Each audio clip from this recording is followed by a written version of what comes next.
In the last video, I talked about how relationships are rarely damaged by one loud, dramatic moment. They're usually affected quietly through exposure, through the environment, through who has access to you when you're vulnerable. I shared how even when you reject advice, even when you don't agree with what's being said, being around it long enough can still influence how you think, how you respond, and how you show up. Today, I want to build on that because one of the most common sources of that influence is something we usually label as support. And sometimes support doesn't fail loudly. It fails quietly by undermining instead of stabilizing. Before I go any further, I want to be very clear. This video isn't about blaming people. It's not about questioning intentions, and it's not about attacking faith, family, or community. I'm not here to expose anyone. I'm not here to argue beliefs, and I'm not here to tell anyone what they should or shouldn't do. I'm sharing this because when you're in a difficult season, support often feels like the safest place to land. And that makes it especially important to understand when support quietly starts doing harm. During that season, I was surrounded by people, friends, family, acquaintances, people who knew my family and had access to my life. Many of them said they supported me. And I believe some of them genuinely thought they did. But instead of being asked how I was actually feeling, instead of being asked how I understood my relationship, instead of being asked who I believed my husband to be or what I ultimately wanted, I was given interpretations. People told me what they saw, what they believed was happening, what they thought the situation really was. Support didn't sound like curiosity. It sounded like certainty. Some people suggested separation or divorce. Others framed the relationship as abusive or manipulative.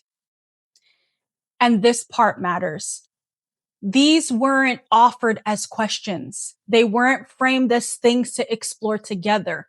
They were presented as truth, as if the conclusion had already been reached. And I just needed to accept it. When support stops asking questions and starts delivering verdicts, something shifts. I want to pause here for just a moment because everything I'm talking about in this video is something I've had to sit with slowly, not emotionally, not all at once, and not under pressure. That's why I created Guard Your Proximity. The full paid version is a comprehensive reflection workbook. It's for women who already sense that something feels off, not necessarily in their relationship, but in the environment around them. The voices they're hearing, the conversations they're having, and the way certain interactions linger long after they're over. The paid guide goes deeper. It includes structured reflection prompts to help you notice who has repeated access to your thoughts during vulnerable moments, how certain conversations affect your emotional safety, and whether the environments you're in are stabilizing you or quietly introducing doubt. It's not about fixing your relationship. It's not about confronting anyone. It's not about being told what to do. It's about protecting your inner space while clarity is still forming. And if you're not ready for something that in depth, or you just want a starting point, there's also a free version linked below. The free guide is shorter and more introductory. It helps you understand what guarding proximity actually means. You can begin by noticing which voices linger in your thinking and reflect how certain spaces make you feel, calmer, or more unsettled. There's no advice in either version, just structured reflection. Both are linked in the description. Start where you are, move at your pace. If this conversation about influence and environment is resonated, I've linked my Guard Your Proximity reflection guides below. Not loudly, but internally. In some cases, deeper certainty entered the conversation. Statements like, I feel strong about this. This is what I believe is truly happening. This is what you need to see.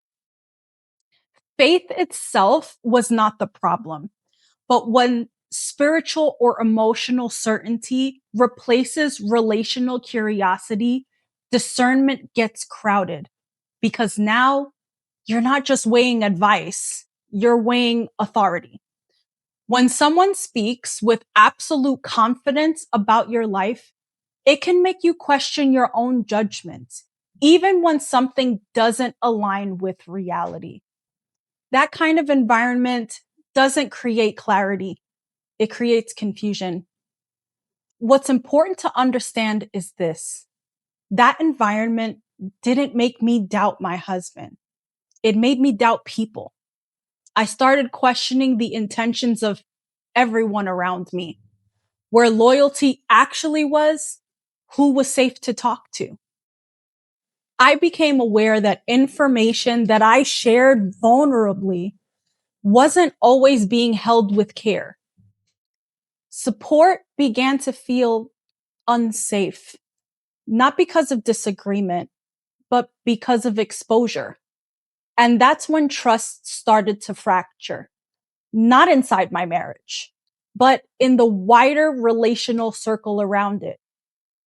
My response was to step back, not out of anger, not to punish anyone, not to isolate myself from the world, but because clarity sometimes requires quiet. I needed space to hear my own thoughts again, to separate noise from truth, to sort out what belonged to my relationship and what didn't. That withdrawal was very lonely, and it was also stabilizing. I had fewer voices, but I had clearer ones. Looking back, here's what I understand now. Support becomes undermining when it replaces curiosity with certainty. When it speaks over your lived experience instead of sitting with it. Intentions may be good. Care may be real, but impact still matters. Especially when someone is vulnerable. This is where guarding proximity becomes essential. It's not about cutting people off. It's not about isolation. It's about being intentional with influence, about protecting the environment your relationship is trying to heal in. Not everyone who listens should have repeated access to your inner world. This video was about where destabilizing influence can come from. In the next video, I want to talk about how doubt spreads, why doubt doesn't need permission, why it doesn't require belief, and how uncertainty can shape trust long before you realize what's happening. Because sometimes the relationship isn't the problem, it's the room you're sitting in.